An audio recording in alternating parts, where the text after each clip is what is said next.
everyone in the listening audience. And if you're watching us on video, welcome to this edition of the Better Decisions podcast.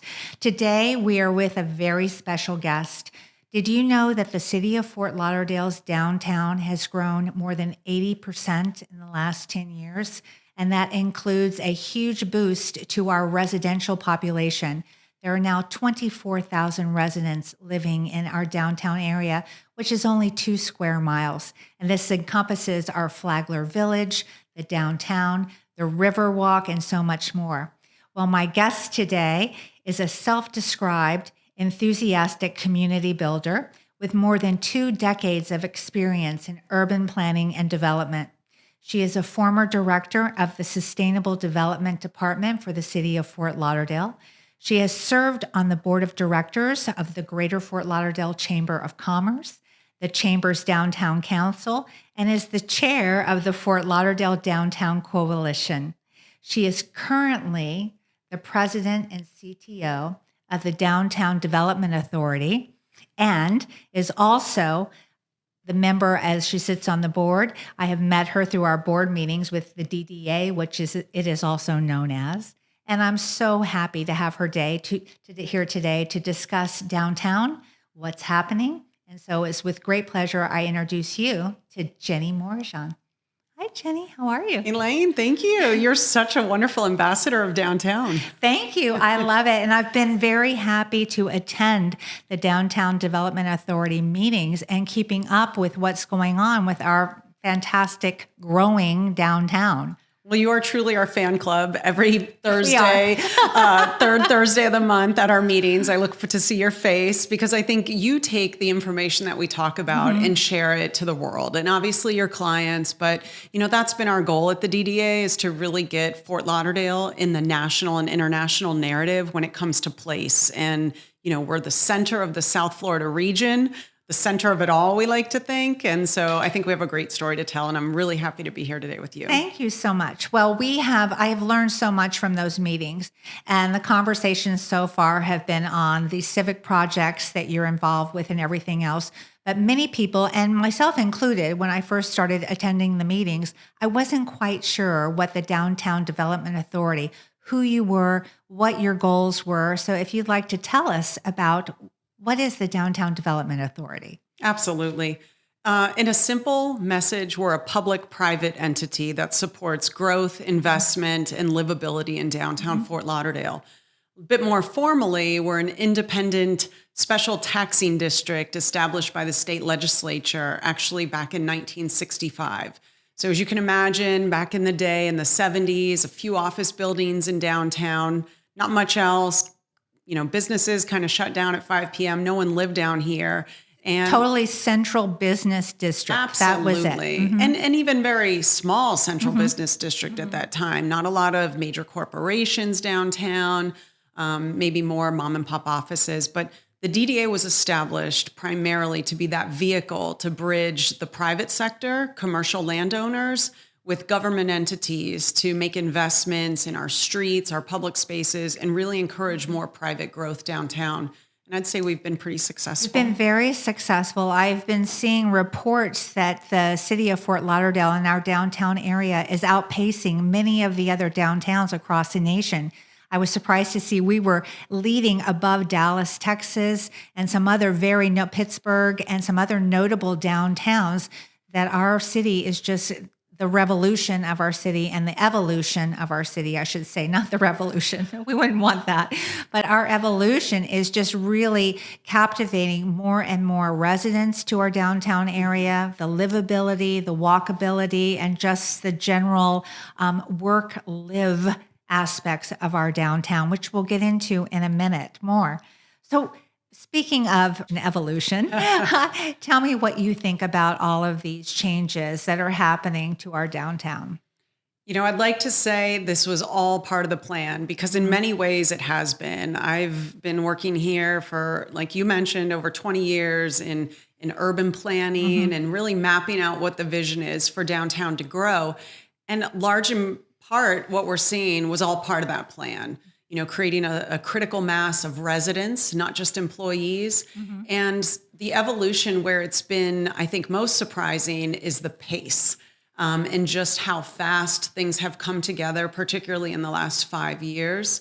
So there's always cycles and economic ups and downs and waves of development interest. But I think it's all really come together. And because, as you mentioned, about a 2 square mile area, we're a pretty compact urban center. So when you see change, you see it collectively. We're not a downtown like many other cities, Atlanta and Charlotte and Houston, that kind of goes on forever. Or have the little micro sections. Dallas has that. They have the center core, and then it's little micro downtowns kind of and in we have and great near. districts, but we're surrounded by great neighborhoods, Victoria Park, Rio Vista, Sailboat Bend, Progresso. So you really get this concentration of activity. And because of that, I think the private investment is now fueling more public improvements, public investments. And I know we'll talk about that a little bit more. It's interesting because I've lived here now. We calculated it. I've been here for 16 years and I moved up from Miami. I was in the Coral Gables area. Okay. So I'm come up to Fort Lauderdale, and the transition and the changes that I've seen just in my term that I've been here have been incredible.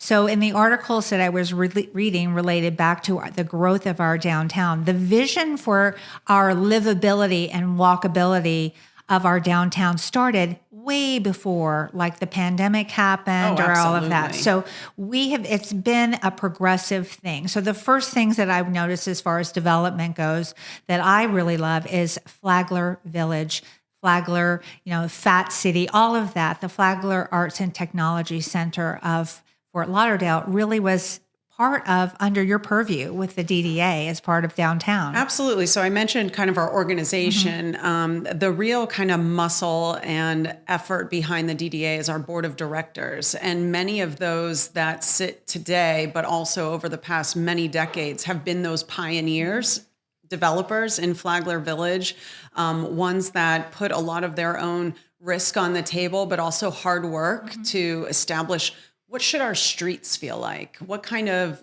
sidewalks do we want to have in a neighborhood that hadn't really seen any investment previously? I was there for a very lively conversation about the one-way switches for 3rd Avenue, and I can't remember Andrews or whatever, making them. So you do really get into the nuggets, and I was happy. I've chimed in every once in a while, like a little, can I put in a note on this? But I think that we need to have that sort of representation. And I know your board is not very large. People might imagine it as a large board. There are only 7 members, I believe, on your board.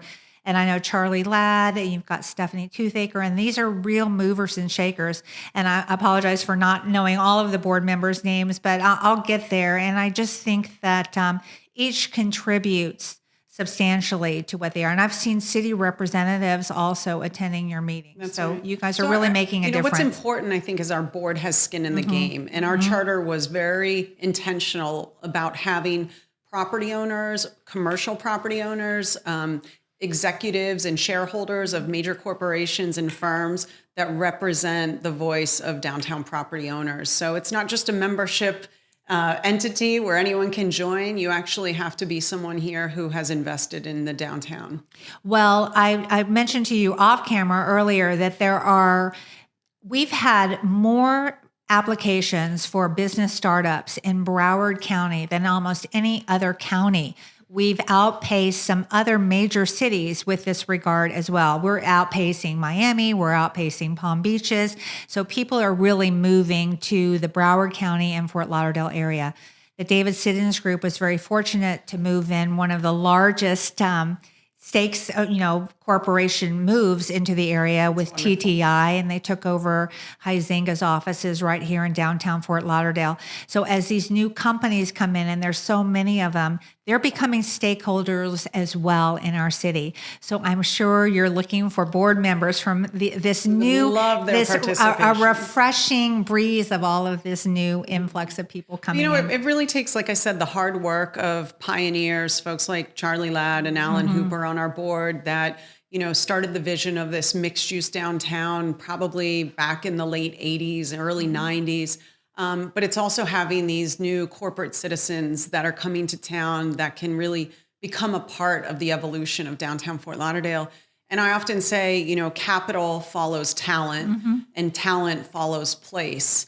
And now, most importantly, our place needs continued investment.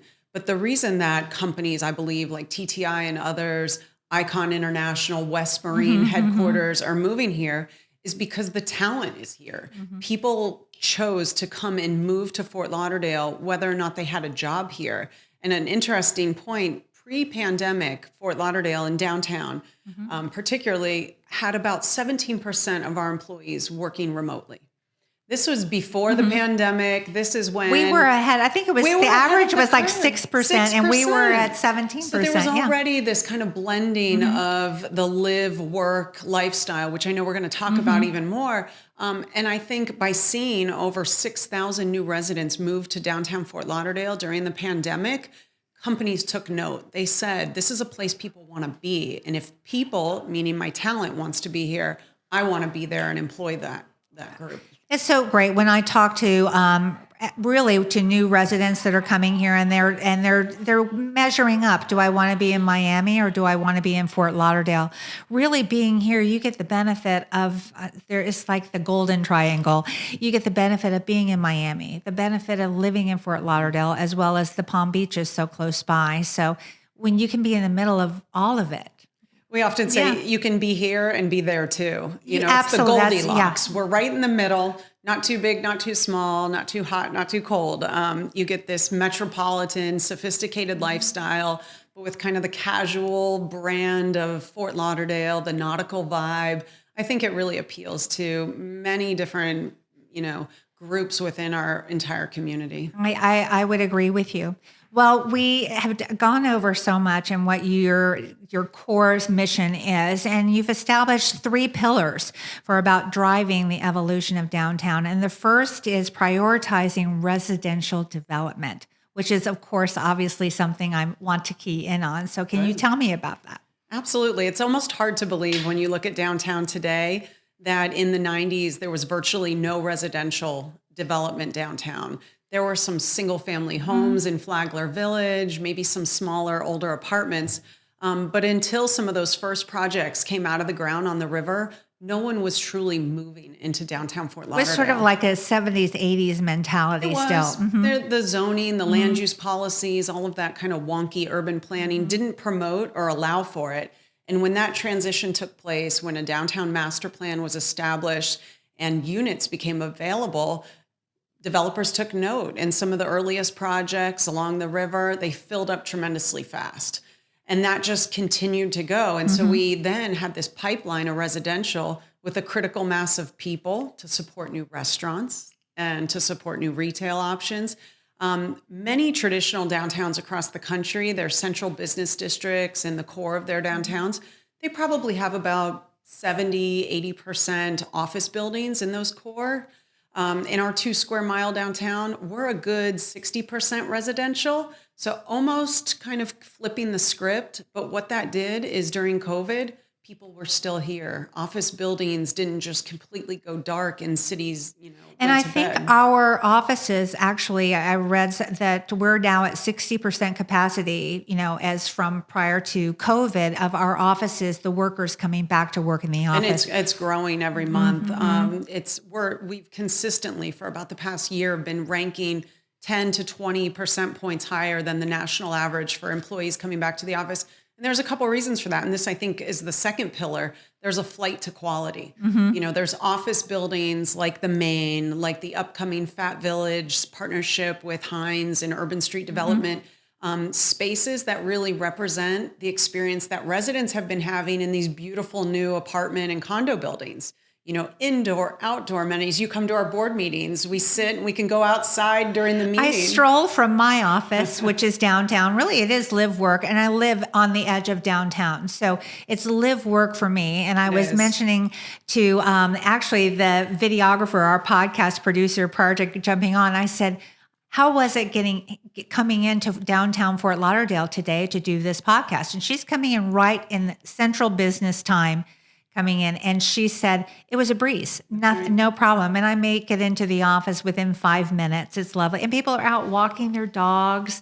They're enjoying the streets. You don't feel like you're coming into a very big, scary kind of downtown. It's not intimidating. It's very welcoming coming into downtown Fort It's Lauderdale. accessible. It's approachable. It's a place, I think, that you can go to any intersection and see pedestrians waiting to cross the street. So some with business suits, some walking their dog, and some pushing strollers. It's really exciting. I've seen so much change. We mentioned one with the Flagler Village, but I've also seen where you all put into place a vision to extend the walkability of Las Olas Boulevard, which I think has been huge.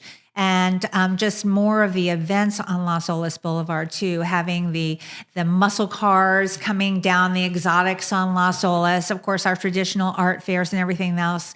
People may not understand that if you don't live in Fort Lauderdale, but you may have heard about Las Olas Boulevard, that comes right into the center of downtown. And it also goes right to the beach. So you're within 5 minutes on this beautiful drive that has restaurants and energy and events, and you're coming right into the heart of downtown. You really have that nowhere else in Florida, let alone this country, where a major urban center, a mid-size urban center like Fort Lauderdale, has its own world-class beach and all connected, as you said, through just an amazing, iconic street like Las Olas. David and I always go round and round with our Miami versus Fort Lauderdale videos. I always trump, at least in my own mind. So it's up to the viewing audience to say, but that's always one of my key points to make. And the water tax. Well, they don't have water tax. My friends that lead the DDAs in Miami and West Palm, we have really committed to complement one another and not necessarily compete, because there's something for everyone. Absolutely. And I think when you can stand out on your own in a region like this, that's what makes for a great community. And that's where Fort Lauderdale's at. They're all three very strong cities. And Fort Lauderdale I'm just so proud of the changes that we've made to keep up with everything that's going on within this area. So I think we did kind of segue into your second pillar, which was the live work, how you're blending those two together. And I think certainly Las Olas Boulevard, but there's some other things that you're doing that help further that cause. Absolutely. I mentioned folks are really inclined to enjoy the amenities at their residential buildings. So they want to see those same assets in their workspaces, whether it's the co-working studios, whether it's these new office products, even office buildings like some of the ones that we're in today. They've had to up their game and really make some major investments to transition that space to be something of quality where employees want to come back in the office. But you see that blending of the lines between living and working. Outside of our office at the main Las Olas, we look across to the residential apartment building. And it's their pool amenity area. And it's wonderful. And we see folks... But it's hard to work when you're looking out at the pool, not right? Not for these residents, apparently, because we'll see them come down at 9:30 in the morning, sunbathing, swimming. We'll see the same resident back up on a Zoom call on their balcony an hour or so later. So it's really just this... like I said, blending the lines, of work and live and fun. The grocery store is to walk to. The Publix is within 2 minutes from here. And it's a full, grocery store where you can go in. You can go to, I don't even know how many restaurants I could walk to from here, but it's got to be more than 20.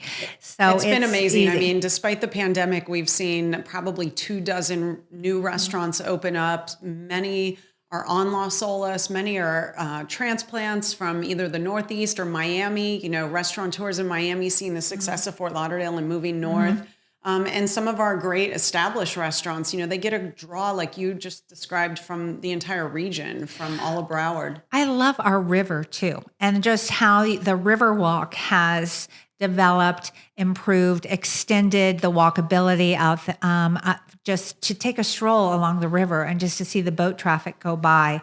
That is something special that Fort Lauderdale has as well, and that you don't really get to capture in many cities in the United States. That's right. Yeah, I did a video recently on the top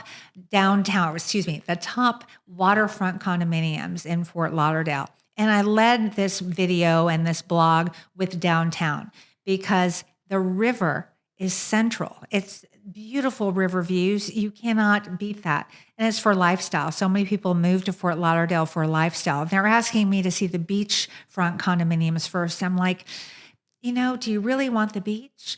Or could you possibly want the energy and the vibe and the walkability of the downtown area? It just depends on someone's appetite for the energy level. And I think the downtown Fort Lauderdale, beautiful water, beautiful, nice luxury amenity buildings. And I think that it's definitely one that they should consider for their lifestyle. And, it's interesting because from the hospitality front, too, we have one of the first new hotels on Las Olas Boulevard at the Hyatt Centric that's been built in probably the past 100 years on Las Olas. We have a new 5-star hotel being built on the eastern end of Las Olas coming out of the ground.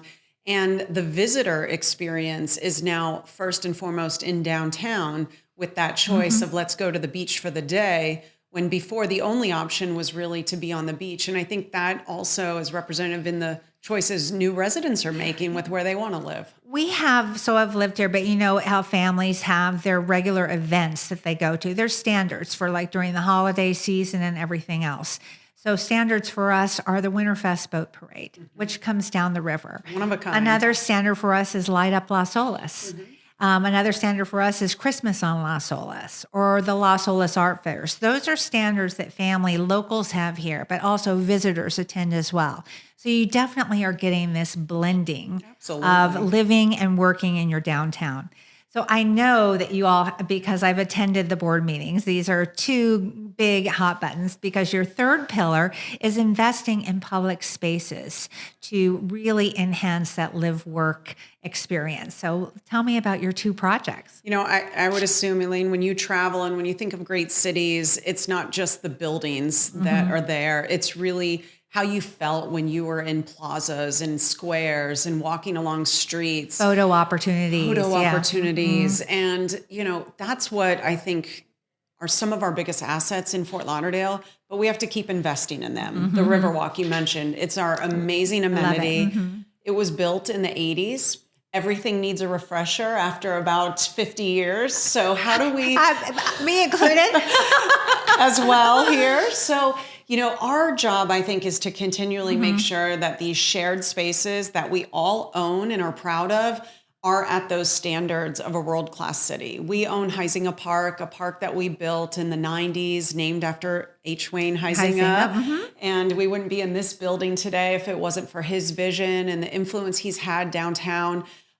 We're in the process of completely redesigning and reconstructing that space. It was really designed at a time, like I said, when there were office buildings only down here and employees would get in their cars and travel home at 5 p.m. We wanted a space where big events could take place, where concerts and festivals could happen. And that worked for many, many years, if not decades, drawing people back into downtown. Now we have over 8,000 residences within walking distance of the park. We need a space that you and I could have held this podcast under the trees, at a cafe, a place that we could go any hour of the day. A date for next year when it opens up. You got it. So we've hired a world-class design firm to come up with a new vision, working with our board and community stakeholders. We've established a nonprofit foundation to raise capital funds for the project, as well as our own DDA bond dollars and other city funding to really reinvest in a 4-acre space. That's the heart and soul of downtown Fort Lauderdale, to be a community space, not just for big events, but for all days of the week, most hours of the day, really taking it to the next level. I was showing some luxury condominiums at the River House, and that's one of the luxury buildings in downtown Fort Lauderdale. And one of the pluses I was saying is we looked out on their back terraces. I said, when you look down, that entire park is going to be reimagined with restaurants and entertainment. And I happen to know what the restaurant is going to be that's coming in. I'm very hopeful. But it's going to be a wonderful draw to the downtown area. So I'm super excited about that. So that is the Huizinga Park, but you also have another park project that you all are working on. Yes, our board probably a decade or so ago said, where can we create new space, new parks where land doesn't even exist? And so one of the few cities in the state to have a tunnel, at least for now, we know there's lots of tunnel discussions happening in Fort Lauderdale. But our US 1 tunnel, the vision at the time was build a new park on top of the tunnel entrance, really connect the shops of Las Olas to the central business district. And after probably far too many years, but working with our partners at the Florida Department of Transportation and the city, there's now going to be an amazing urban plaza right on top of the tunnel, connecting down to the water's edge and connecting the east-west flow from the shops down to downtown. It'll open by the end of this calendar year. It'll be a place, again, that we could sit and enjoy a cup of coffee, but really celebrate all that Fort Lauderdale has to offer. I know this number, I don't know how, just from my readings and everything else, but at the main terminal for the water taxi right there on the river near the Stranahan House, which is very near where the Tunnel Top Park, it's all going to be connected.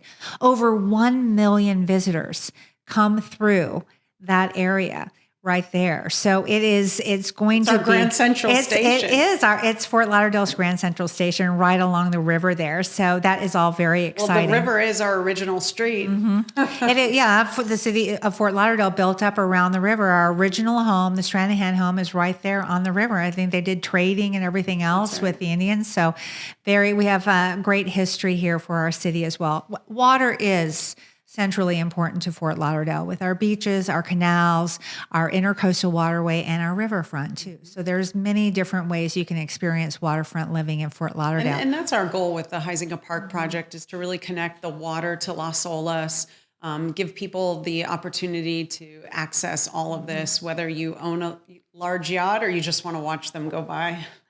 I'm watching them for right now, but it's a wonderful part of Fort Lauderdale. You can't just sit down and watch the boats go by anywhere, but you can here.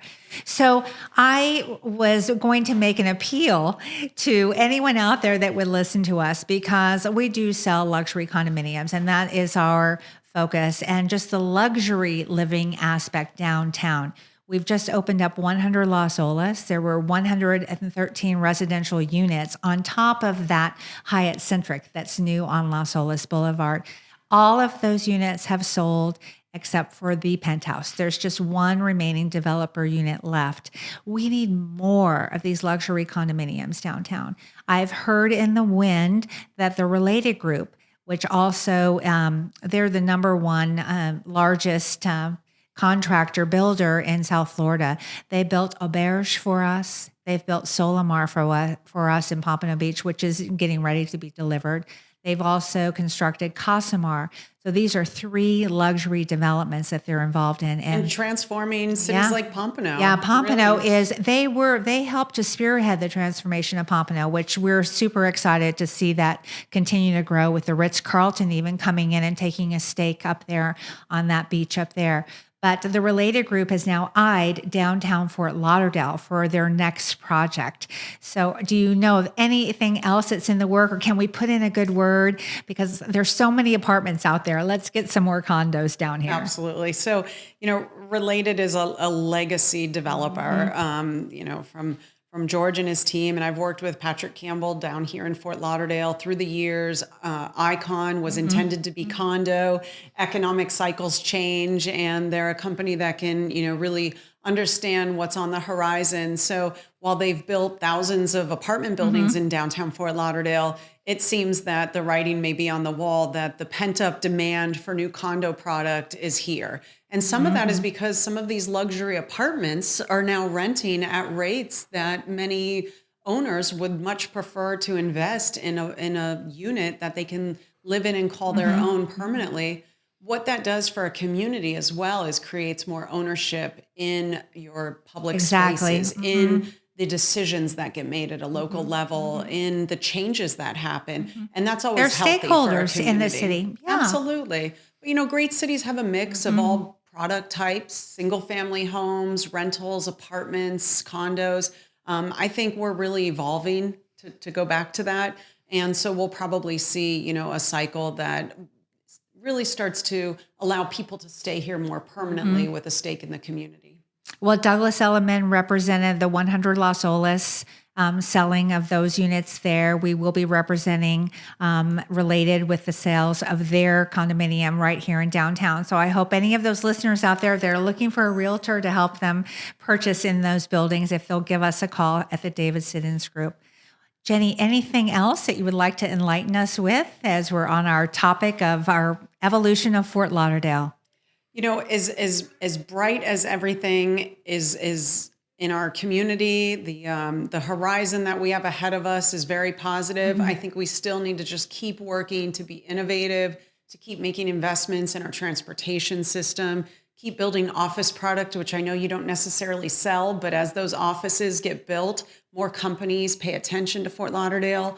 They need places for their talent to live. Jenni, I was going to say, no, I'm very excited with all of the new businesses coming to town. Obviously, we've helped to relocate some of them, and we would want them to continue to come down here and consider Fort Lauderdale home. And just that DDA is here as a resource. Any information that we can give you to help with your clientele, the direction that the downtown's going, ways that we can partner and see that corporate citizen investment in our public spaces and in our community. That's what we're here to help with. Well, I'm Elaine Tatum, and I'm going to continue to show up at the DDA board meetings to keep everyone up to date on what's going on. It's very exciting, and I'm thrilled to be able to attend. And Jenni, thank you so much for coming on the show today and visiting with us and letting us know all about this evolution of our downtown, wonderful Fort Lauderdale. Thanks, Elaine. Thanks you so much. So for our next podcast, it will be coming up again in another 4 weeks. I'll be having another special guest, so stay tuned for that.